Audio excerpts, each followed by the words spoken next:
What's up, Sneaky Nation? Sneaky P here, back with all the news after Week 8 of our Los Angeles Crusaders franchise. The Crusaders picked up their third loss of the season, and once again, the secondary let us down as Brian Vasquez threw it all over the defense. I don't think I'm going to change the sliders quite yet. You know, we did pretty good the week before against the Browns. However, it does seem to be either the quarterback has an average game or he just goes into God mode or something. I don't quite know what's going on. If it becomes an issue to where it's just a non-stop frequent thing, it's definitely something we're going to have to fix in the sliders. But for now, I'm going to give it the benefit of the doubt. We're going to give it another week. We're going to see if the other team throws for 100% completion against us or what happens. I don't know.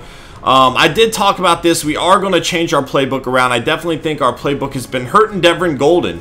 And to be quite honest, Stuart Denny's not ready to lead the team. He's been doing a great job thus far. However, we need to have that running attack. We need Devin Golden to be able to get yards. We need to be able to rely on him if our team's going to go anywhere this postseason. If we even get to that spot, who knows? We have 3 losses right now. We're only sitting at 4-3. So definitely not exactly where we want to be at this time. But I think things are still going okay for us overall. Now let's go ahead and check out the draft story, see if we have anything new here.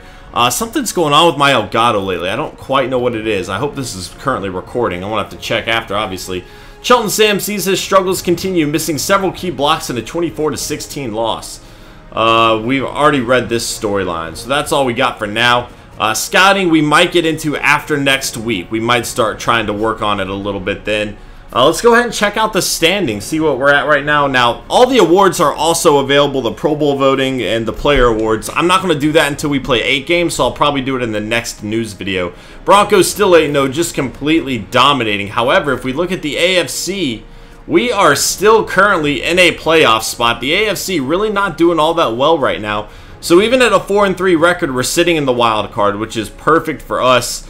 Obviously, a lot of other teams are right on our heels, and another loss can easily knock us out of the competition. But for right now, we're sitting pretty. The problem is we're playing the Pittsburgh Steelers, not only for that spot. Again, you know, if they beat us, they have the tiebreaker on us with the same record.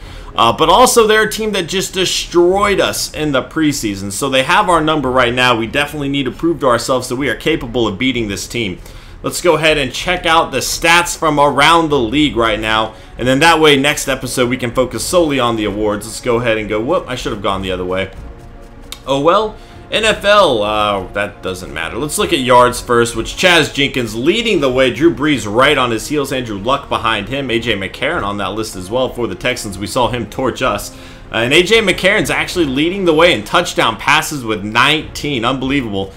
Derek Carr and Stuart Denny tied with 18, but Derek Carr only 3 interceptions. Boy, he is having a very efficient year over there for the Eagles. And if we look at overall rating, he is actually #1. This is a small sample size. It doesn't count. Derek Carr is actually leading the way in passer rating. Unbelievable. I definitely don't think he would be doing that right now. In fact, if you look at where Stuart Denny is right now compared to where Derek Carr was last year, Stuart Denny's on pace to throw more touchdowns and less interceptions.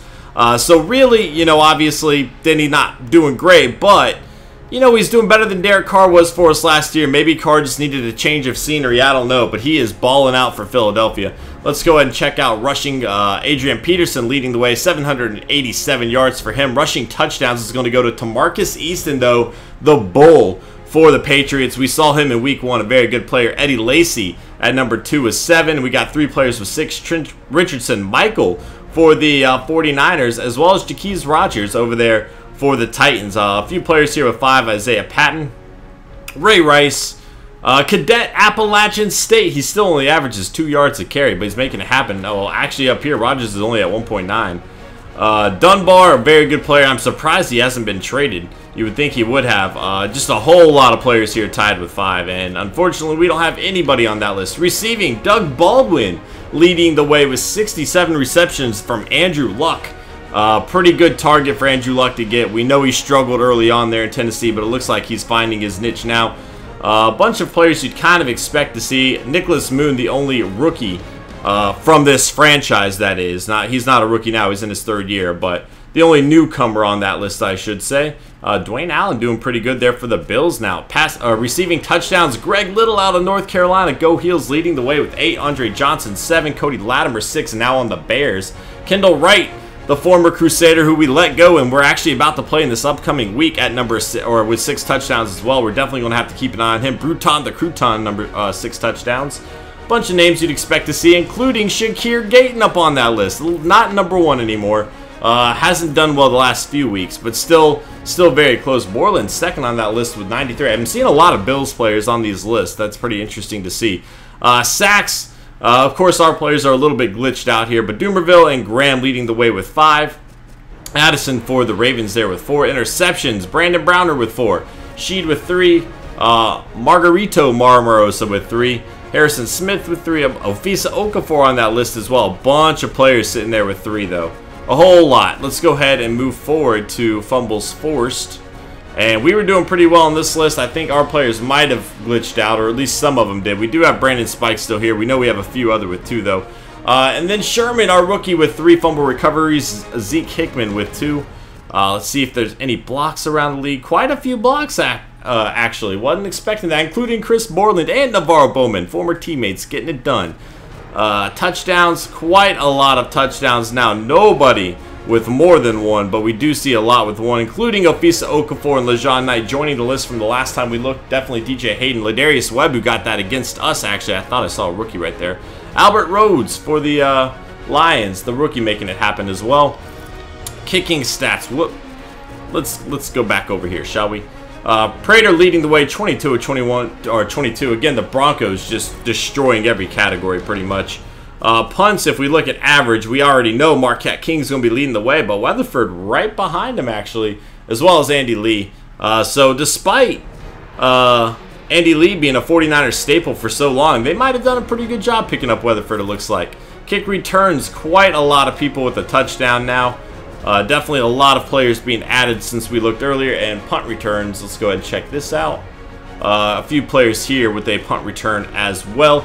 Guys, I think that is actually going to be it for this episode. A little bit shorter. Next week, we will be diving into all the awards. Actually, we'll be diving into like the Pro Bowl awards and yearly awards. Pro Bowl selections we can't even see yet, actually. I'm sorry. I'm thinking old school Madden. We will look into the yearly awards. We do have our weekly awards, though. And Ofisa Okafor is going to make the list. 4 tackles, 1 interception, 1 touchdown, and a fumble forced. Brian Vasquez, of course, against our defense. This is what I'm talking about right here. 26 of 30, 338 yards, 3 touchdowns, 1 interception. Trahan for the Buccaneers, 305 yards, 4 touchdowns, 0 interceptions. And Bird with 2 interceptions and a touchdown. I forgot we also need to change our playbook. And where do we do that under?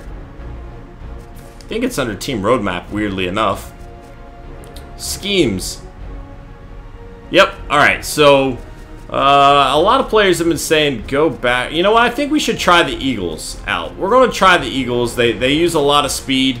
I don't know if it's going to work or not. We might just have to switch it up. But for right now, we'll give the Eagles a shot. I think we've actually used it before, so I'm somewhat familiar with it.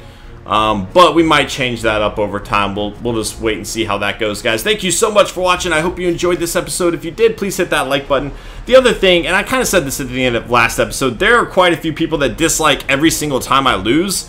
I'm not going to go 16-0. If you dislike the content, you know, that's one thing I understand. But if you dislike a video just because I lost, that definitely hurts my channel out quite a bit whenever you do that. And I don't think that's necessarily the intention from the ones that are hitting the dislike button every time I lose, but just so y'all are aware, that definitely does not help me out at all. But guys, thank you so much for all the support. I really do appreciate you, and I will see you next time. Later.